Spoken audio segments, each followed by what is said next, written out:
Hello दोस्तों, नमस्कार। स्वागत है आप सभी का आपके अपने यूट्यूब चैनल में। दोस्तों, आज हम एसएससी जीडी एग्ज़ाम के लिए जीके जीएस के महत्वपूर्ण प्रश्न को देखेंगे, जो कि आपके एग्ज़ाम में यहाँ से प्रश्न आने की प्रबल संभावना है।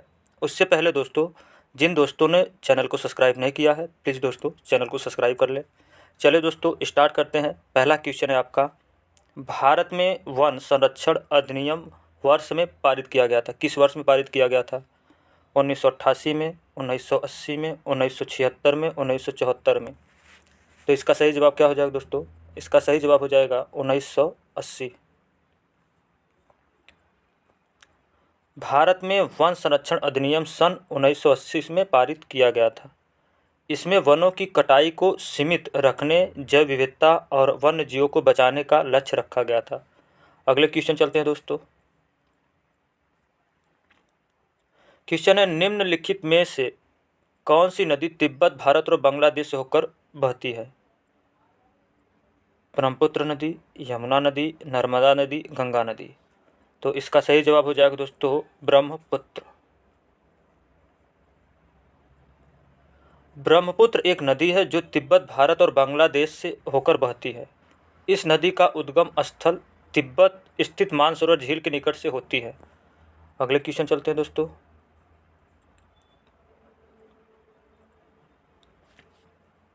कौन कौन से राज्य, यहाँ आपको बताना है, भरना है कि कौन कौन से राज्य भारत का एक प्रमुख लौह अयस्क क्षेत्र है? गुजरात राजस्थान क्षेत्र, तमिलनाडु छत्तीसगढ़ क्षेत्र, उत्तर प्रदेश बिहार क्षेत्र, उड़ीसा झारखंड क्षेत्र। तो इसका सही जवाब क्या होगा दोस्तों, बताइए। इसका सही जवाब हो जाएगा उड़ीसा झारखंड क्षेत्र। भारत का सबसे बड़ा लौह अयस्क क्षेत्र उड़ीसा झारखंड के सीमावर्ती जिलों में फैला हुआ है। झारखंड का सिंहभूमि जिला तथा उड़ीसा का कोयडर जिला इस श्रेणी में आते हैं। लौह अयस्क उत्पादन में भारत का छठा स्थान है। सर्वाधिक लौह अयस्क भंडार वाले भारत के राज्य, पहले पे कर्नाटक, दूसरे पे उड़ीसा, तीसरे पे झारखंड। सर्वाधिक लौह अयस्क उत्पादन वाले राज्य, सबसे प्रथम है उड़ीसा, दूसरे पे कर्नाटक, तीसरे पे झारखंड। अगले क्वेश्चन चलते हैं दोस्तों। क्वेश्चन है, भारत और श्रीलंका किसके द्वारा विभाजित किया गया है? मतलब किस जलडमरू मध्य द्वारा विभाजित किया गया है? बेरिंग जलडमरू मध्य द्वारा, जिब्राल्टर जलडमरू मध्य द्वारा, पाक जलडमरू मध्य द्वारा या होर्मुग जलडमरू मध्य द्वारा। तो इसका सही जवाब हो जाएगा दोस्तों पाक जलडमरू मध्य द्वारा।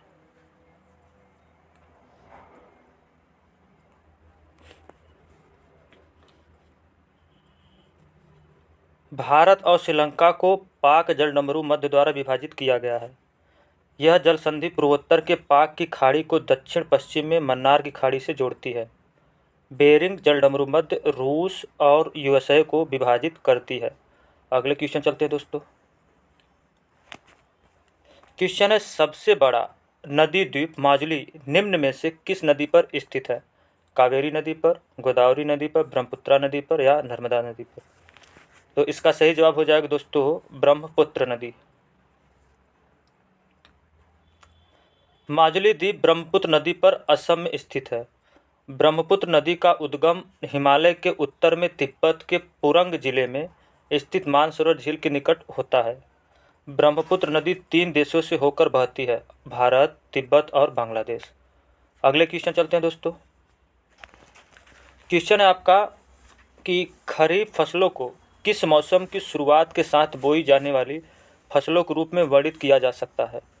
शीत या वर्षा या ग्रीष्म या बसंत। इसका सही जवाब क्या हो जाएगा दोस्तों, बताइए। इसका सही जवाब हो जाएगा वर्षा। खरीफ फसल की बुआई जुलाई महीने में और कटाई अक्टूबर के महीने में किया जाता है। खरीफ फसलों में धान, मक्का, ज्वार, बाजरा, मूंग, जूट आदि मुख्यतः फसलें आते हैं। अगले क्वेश्चन चलते हैं दोस्तों।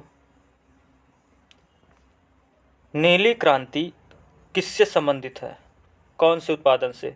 नील उत्पादन से, जूट उत्पादन से, मत्स्य उत्पादन से, कृषि उत्पादन से। तो इसका सही जवाब हो जाएगा दोस्तों नीली क्रांति मत्स्य उत्पादन से संबंधित है। नीली क्रांति मत्स्य उत्पादन से संबंधित है। भारत में नीली क्रांति का जनक अरुण कृष्णन और हीरालाल चौधरी को माना जाता है। अगले क्वेश्चन चलते हैं दोस्तों। उत्तरी भारतीय मैदानों को दलदल पट्टी को किस नाम से जाना जाता है? दोआब के नाम से, तराई के नाम से, बांगड़ के नाम से या खादर के नाम से? तो इसका सही जवाब हो जाएगा दोस्तों तराई। उत्तरी भारतीय मैदानों की दलदली पट्टी के को तराई क्षेत्र कहा जाता है। तराई क्षेत्र कहा जाता है। यह क्षेत्र पश्चिम में यमुना नदी से लेकर पूरब में ब्रह्मपुत्र नदी तक फैला हुआ है। अगले क्वेश्चन चलते हैं दोस्तों। क्वेश्चन है, निम्न में से कौन सी शास्त्रीय नृत्य की एक शैली नहीं है? कथक, कथकली, कालबेलिया या ओडिसी? तो इसका सही जवाब हो जाएगा दोस्तों कालबेलिया।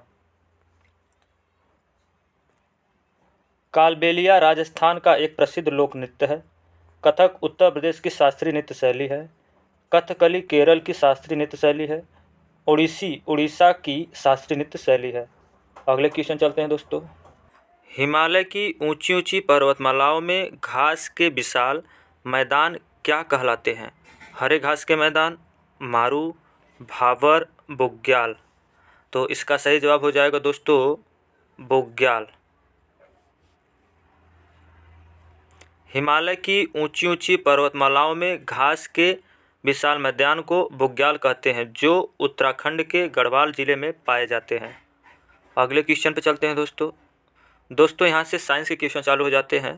तो क्वेश्चन है, कौन सी मांसपेशी कनपटी की हड्डी को जबड़े से जोड़ती है? मेसेटर, डेल्टायड, सोलियस या पेक्टोरेलिस मेजर? तो इसका सही जवाब हो जाएगा दोस्तों मेसेटर।